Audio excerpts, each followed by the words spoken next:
Hey everyone, it's Bridget here from Bridget's Healthy Kitchen. Hoping you're well, hoping you are safe. Thank you for joining me today. In the kitchen, we are doing a class where I'm going to be discussing fruit and what fruit are better to eat than some fruit that you maybe potentially want to avoid.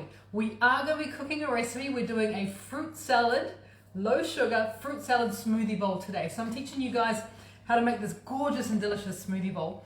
But I'm also going to be running through what fructose is, which is the natural sugars found in many fruits and vegetables, and what is good fruit for you to eat and ones you should maybe have moderately and some that you should definitely even consider avoiding. So it's going to be a good class, lots of really good information. Of course, we're going to do some cooking as well because that's what we do here when we stand in the kitchen. But I really wanted to introduce you guys also to this idea that there are definitely better fruit that you can eat, especially if weight loss is your goal, especially if you are diabetic, especially if you want to lower your blood glucose and also become more insulin sensitive. And there's definitely fruit that's going to help you along your journey. So we're going to do that. We're going to get into the recipe. Come on down to my bench. Let's get into it. And as I was saying, this is a low fruit salad smoothie bowl. So I'm going to be working directly into my little food processor. It's very, very quick to make, by the way.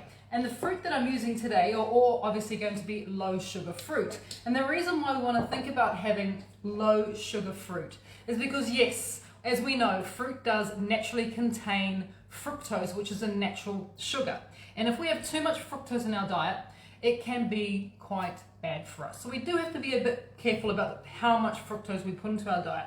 In my little bowl here, I have two particular fruits which are very low in fructose, but also really high in nutrients. One of them is, I've got frozen raspberries there. Any berries, by the way, is a really good low sugar, high nutrient dense fruit that you can eat. I'm using raspberries today, frozen, and I've also got some frozen watermelon because remember making a smoothie bowl. So I'm going to be putting all this frozen fruit into here, and this, by the way, will make between 1 to 2 serves, so it's pretty generous. So I'm putting in here 80 grams each of watermelon frozen and berries frozen. As I said, you can choose whatever berry you like, up to you. If you don't like watermelon, you could also choose rock melon, cantaloupe. Any of those melons are really good for us as well. So 80 grams each, which is about 2.8 ounces of each fruit goes in there. It's around about a handful, like that, around about a handful. But if you want to weigh it off, it comes out to about 80 grams or 2.8 ounces per frozen fruit. So putting on your little machine,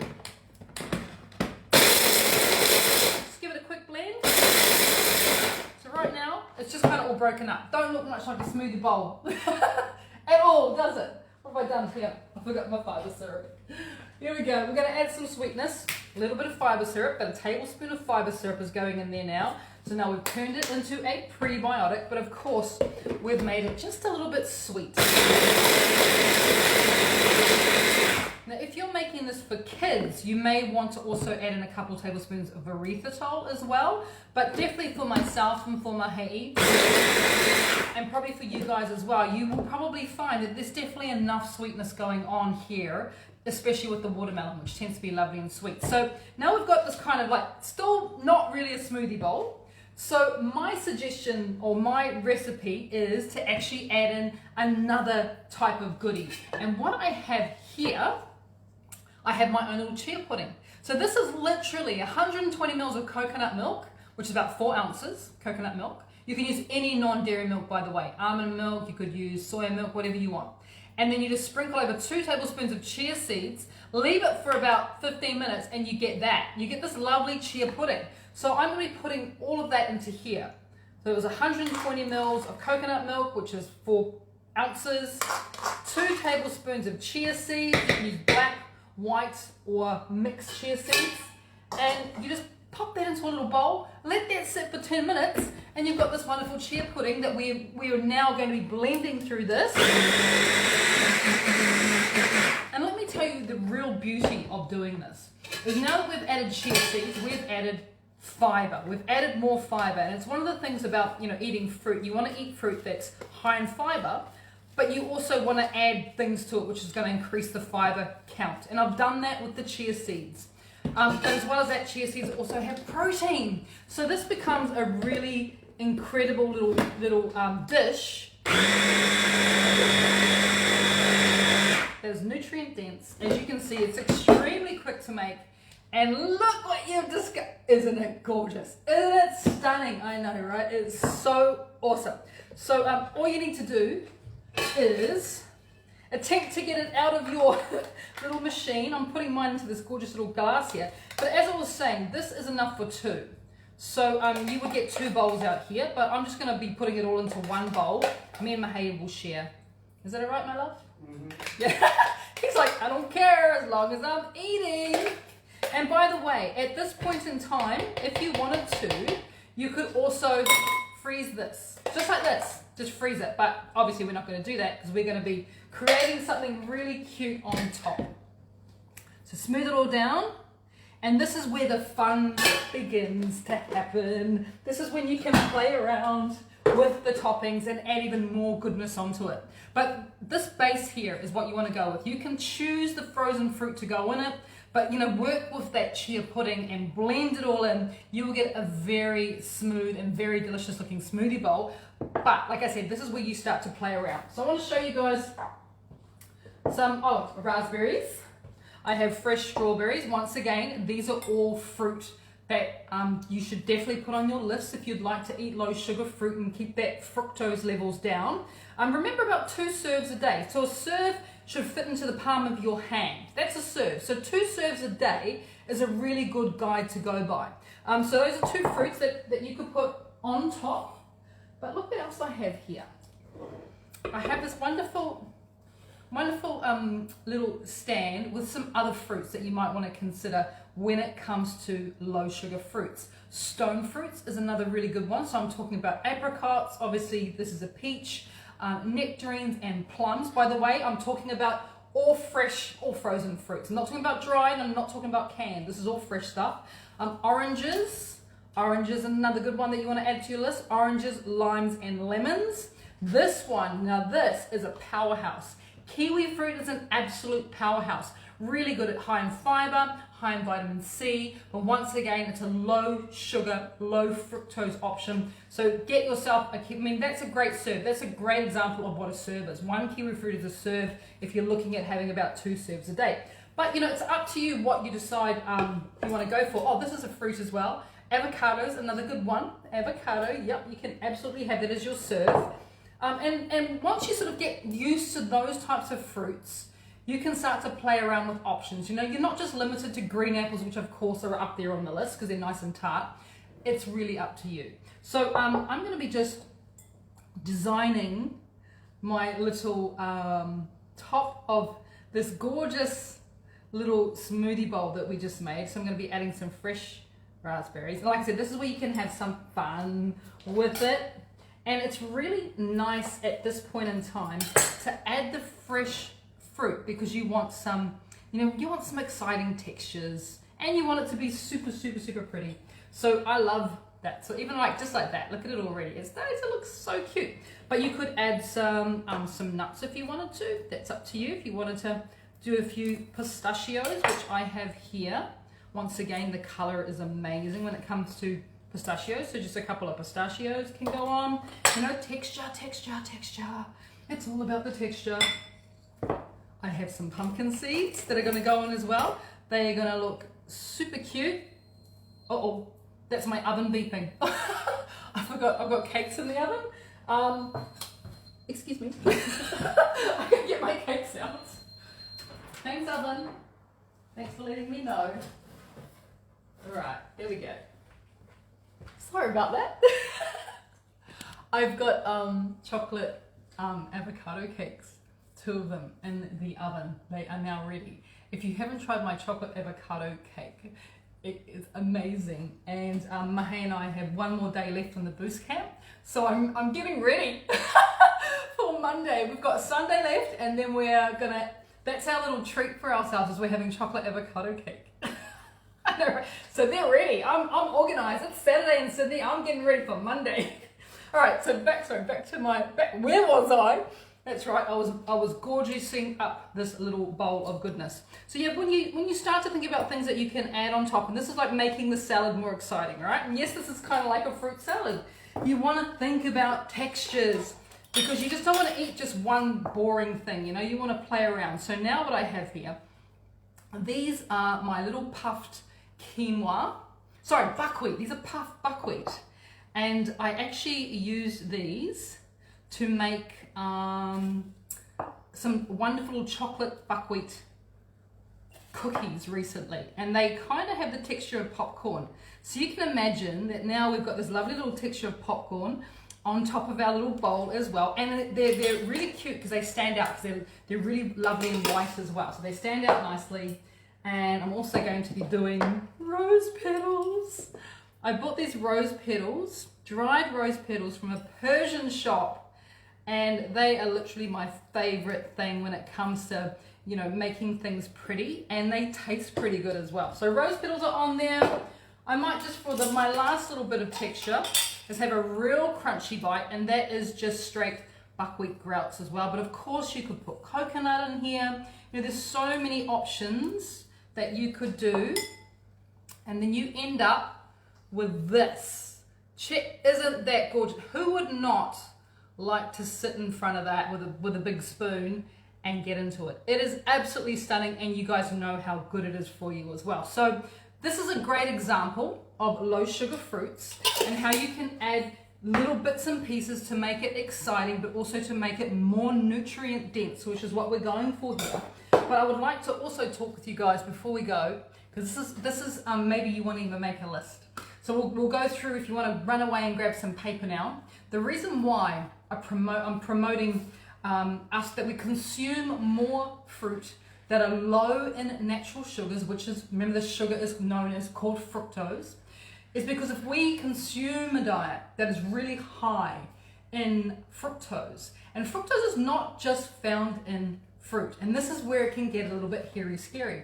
So fructose is also found in normal table sugar. So table sugar is made up of two molecules, one glucose molecule and one fructose molecule. So if your diet consists of a lot of processed food, because we know that they put a lot of sugar into processed foods, then there is the chance that you are having quite a high fructose diet.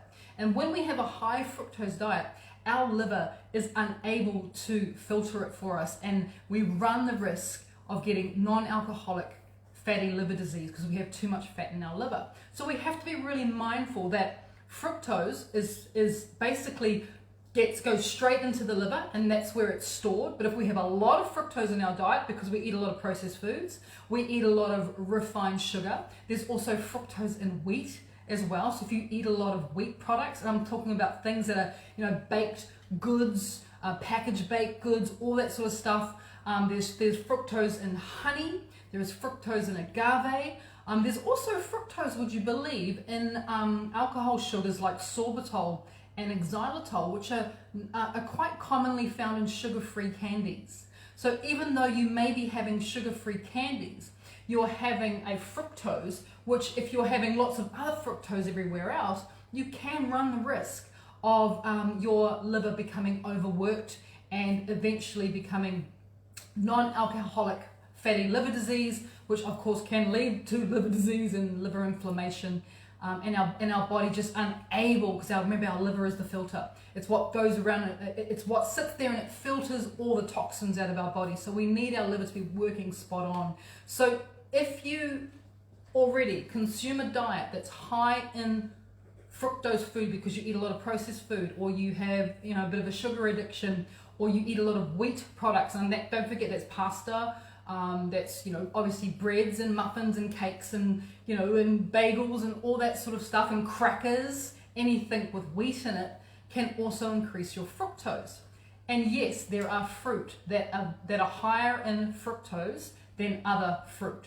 So I've given you the list of fruit that you should consider having more of. Remember those 2 serves, it should just fit into, the kiwi fruit's a perfect example. That is the perfect serve of fruit. So 2 of those a day. Hence why you can see that is enough for 2 people, right? But if you want to think about those fruits that you should have, and we're talking about kiwi fruit and tart green apples, not sweet apples, but green apples. Berries, any type of berry, so blackberry, raspberry, blueberry, strawberry, or all good cherries as well. Oranges are lovely, as are limes and lemons. And you think, of course they're low sugar, limes and lemons. Of course they are. Watermelon or rock melon, cantaloupe melon, these are all the good ones. You can also look at things like rhubarb, which by the way is not a fruit. It's a vegetable. Did you know that? I know, right? Rhubarb's a vegetable. But of course when we have rhubarb, because it's so incredibly tart, we tend to want to stew it with sugar. So if you are wanting to stew rhubarb, do it with erythritol and a little bit of fiber syrup. That'll make you a really nice stewed rhubarb. Obviously stay away from refined sugar, stay away from honey, which is fructose, stay away from agave, stay away from all those things because they will act like sugar when you have them in your body. Avocado is another one, and of course there's our wonderful stone fruit. It's summer here in Australia and New Zealand. Of course our stone fruit is well in season as well. So those are the fruits that you should look at consuming more of. The ones that you need to really consider not consuming quite as many of are things like the tropical fruits. And if you think about that, you're like, yeah, tropical fruits, and I'm talking about pineapples and mangoes and papaya and banana, they tend to be quite sweet. So you already know that those fruit are on the sweeter scale just by the fact that they taste sweeter. So these are fruit that you want to minimize your consumption of. Go with the ones on the other list that we've already talked about. The other type of fruit that you want to minimize, and it really bugs me because I love them, are pears. Pears are also one of the fruits that do have a lot more fructose than, say, a tart green apple. You also want to avoid, as much as possible, and this is another favorite of mine, you also want to avoid or minimize your consumption of figs as well. Figs are very high in natural sugars. And if anyone has ever sliced a fresh fig and then grilled it, you know exactly what I'm talking about, because it literally caramelizes in front of your eyes. So they're delicious figs, but we need to consider that not as an everyday fruit, but something that we have on occasions. The other ones are sweet apples, because once again, the sweeter the apple, the higher the fructose. So just kind of minimize your sweet apple intake and try and go for more of a tart apple, because apples are good for us. There's a lot of pectin and vitamin C's in there. But if we're regularly consuming really sweet apples, that's going to increase our fructose count as well. And basically juice anything, you know, anything that's juiced, avoid. This is one of the ones that I'm not even going to say minimize, I'm going to say avoid. Because if you were just consuming a glass of juice, and let's say that took 7 oranges, yes, if you were to eat that one orange on its own, this is going to be really good for you. But if you are just quickly consuming 7 of these in a glass of juice, firstly, there is no fiber, so it goes straight through your body really quickly. It will spike your insulin and your blood glucose to all sorts of crazy levels you do not want it to be. It'll put you on a sugar high, and then you will come crashing down because there's no fiber in there in order to make it move more slowly through your digestive system, which is what fiber does. So without the fiber and having this amazing amount of fructose, and your insulin's going to go, wow, and your blood glucose is going to go, oh my gosh. That's what I'm saying when it comes to any type of juice, and I don't even care if you're juicing it yourself, avoid. This is something that you need to avoid. Juicing our fruit is not a great idea for anyone. Eat your fruit. If you can drink 7 oranges, chances of you actually eating 7 oranges, good luck with that, right? Because you're eating all the fiber as well and all the bits and pieces, not just this literally pure liquid fructose, which you want to avoid. So anything juices you need to avoid. Ideally, anything canned as well, because they tend to be more concentrated in natural fructose. And then you get the other canned fruit that are obviously packed with sugar, and then some of them just come packed in juice. It's the same thing. Think about that, what we just talked about when it comes to juice. So you really want to avoid, where possible, canned fruit. You know, I know that there's certain people in our house who quite like canned fruit. So we do have it every now and again. But it is a special treat only, and he knows it, and he knows it. That person knows exactly who I'm referring to as well without saying a word. He does love his canned fruit, so I'm just like, every now and again, and only ever in juice, and he's not allowed to drink the juice. But there you go. It's a special occasion. And the same as well with dried fruit. So I know I recently made my Christmas fruitcake and shared that recipe with you all. But once again, it is a treat. It only happens at Christmas time in our house. And we have such tiny little slices that one whole cake will last us a very long time. So think about your dried fruit. Obviously think about your canned fruit. Avoid fruit that are naturally sweet and go for the ones that are a little bit more tart. You will be doing your body some massive favors, plus keeping that fructose levels down, keeping your insulin down, and of course keeping your blood glucose levels down as well. So I think I've passed everything. Yes, I have. I think I've talked about everything I need to talk about today.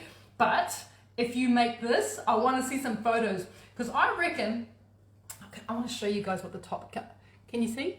Look at that. I reckon we could get some pretty cool looking tops of low sugar fruit salad smoothie bowls. I reckon we could get a bit of a thread going on what your fruit smoothie bowl looks like on top. So I hope you've enjoyed that today. I've enjoyed spending time with you.